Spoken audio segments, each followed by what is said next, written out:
ባለፉት 9 ወራት ብቻ ለ37090 ወጣቶች የስራ ዕድል ተጠቃሚ አድርጓል። 3 ሴት 2 ወንድ ነን። እዚህ ጋር የተደራጀ ነው። 3ታችን ሴቶች ከስደት ተመላሽ ነን። ወደዚህ ስራ ስንገባ 5 ነበርን። አሁን ላይ ከ5 አልፈን ከራሳችን አልፈን ለ10 የሆኑ ሰራተኞች ወይም ደግሞ የስራ ዕድል ፈጥረናል።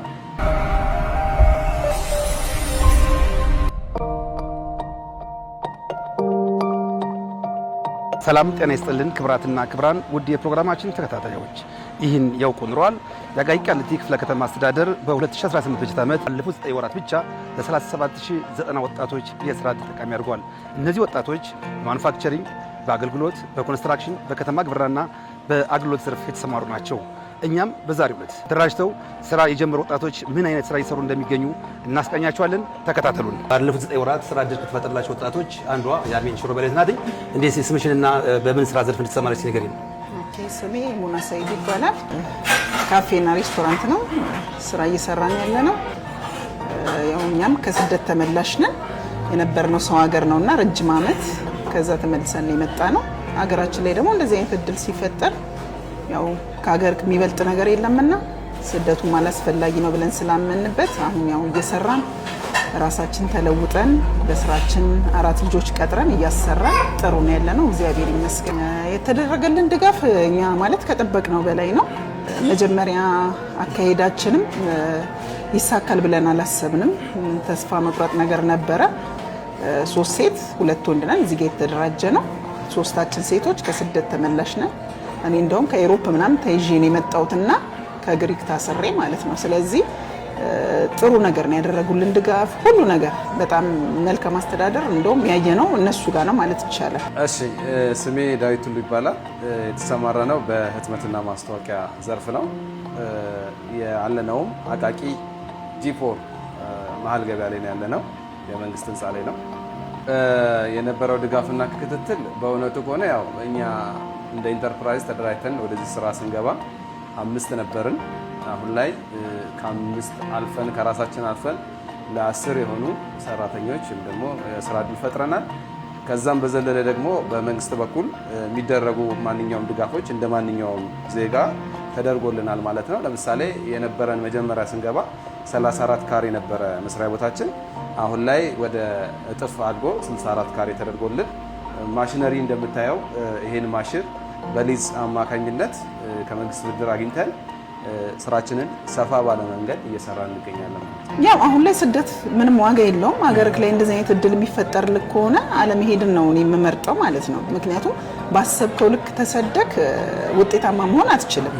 ሀገራችን ላይ እንደዚህ አይነት እድል ከተፈጠረልን ከሀገራችን ባንወጣ ብዬ ነው የምመክረው። ማለት ከራሳችን አልፈን አሁን እኛ 4 ሰዎችን ቀጥረን ማሰራት ማለት ትልቅ ነገር ነው እንደኛ ማለት ነው። በዚህ አቅማችን ነገ ደግሞ የተሻለ ነገር ደግሞ ስናገኝ ለብዙ ሰዎች የስራ ዕድል እንፈጥራለን ብለን እናስባለን። የተሻለ ስራ የተሻለ ገበያ ሲኖረን ሌሎችንም ሰዎች ጨምረን ቀጥረን እንሰራለን ብለን። ያው ስደት ብዙ ነገሮችን ያሳጣሃል፣ ነገሮችን ያበለሻሽብሃል። ስለዚህ ሀገርክ ላይ ሰርተክ መለወጥ ካለ እንደዚህ አይነት ድጋፍ እያደረገልን ከሆነ መንግስት ባንወጣ ባንሄድ ብዬ ነው የምመክረው። እኛ ለወጣቱ የምንመክረው ያው ህሊናን ለስራ ማዘጋጀት ነው። ጊዜውና ወቅቱ ደግሞ ለስራ ምቹ ጊዜ ነው። ማንም ከጣረ ከታተረ የማይደረስበት ነገር የለም። እኛም ከዜሮ ተነስተን እግዚአብሔር ይመስገን ዛሬ ጥሩ ቦታ ላይ እንገኛለን። ይሄ ደግሞ በውስጣችን በአባሎቻችን ውስጥ ያለው ጥንካሬ፣ ለስራ ያለን ፍላጎት፣ ጊዜውና ወቅቱ ደግሞ ጥሩ ከመሆኑ አንጻር እቺን የስራ ዕድል ተጠቅመን ነው እዚህ ደረስነውና ወጣቱም ነገሮችን ካልባሌ ቦታ ከመዋል ስራ ፈጥሮ እንደማንኛውም ዜጋ እድሉን ተጠቅሞ እንደኛ ቢጠቀም የሚል እድል ስላለው እድሉን ቢጠቀም የሚል ሀሳብ ነው ያለው። ስሜ ህደጀኔ ይባላል። የአኪያ ህትመትና ማስታወቂያ የዲዛይነር ባለሙያ ነኝ።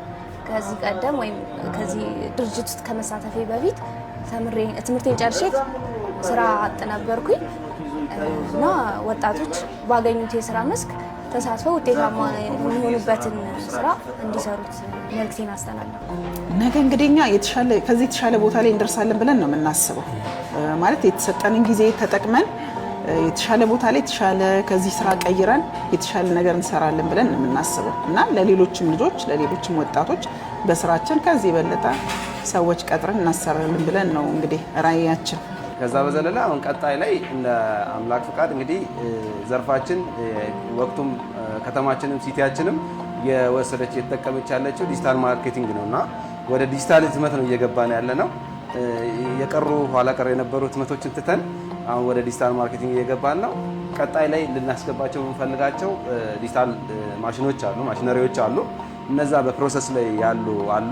ለምሳሌ ቢቲኤፍ ማሽን፣ ሌዘር ማሽን፣ ሲኤንሲ ማሽን እነዚህ ማሽኖች በግምገማ ሂደት ላይ ነው ያሉት።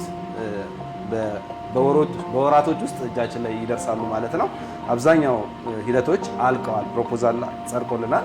ሂደቶቻችን በሙሉ ጫፍ ላይ ደርሰዋል እና ከዚህ በተሻለ መንገድ ቀጣይ ስትመጡ ደግሞ ሰፋ ባለ መንገድ ከዚህ ባለው ከ64ቱ ደግሞ እጥፍ ሆኖ የምንገኝበት ሁኔታ ላይ እንገኛለን ብዬ ነው ማስበው። እምነቱም አለን ደግሞ እንደሚኖር ነው። አሁን የማስተላልፈው መልእክት እኛ ስንሄድ የተሰጠን ድጋፍ በጣም በሚገርም ሁኔታ ነው ማለት ከወረዳ እስከ ክፍለ ከተማ ማለት ነው።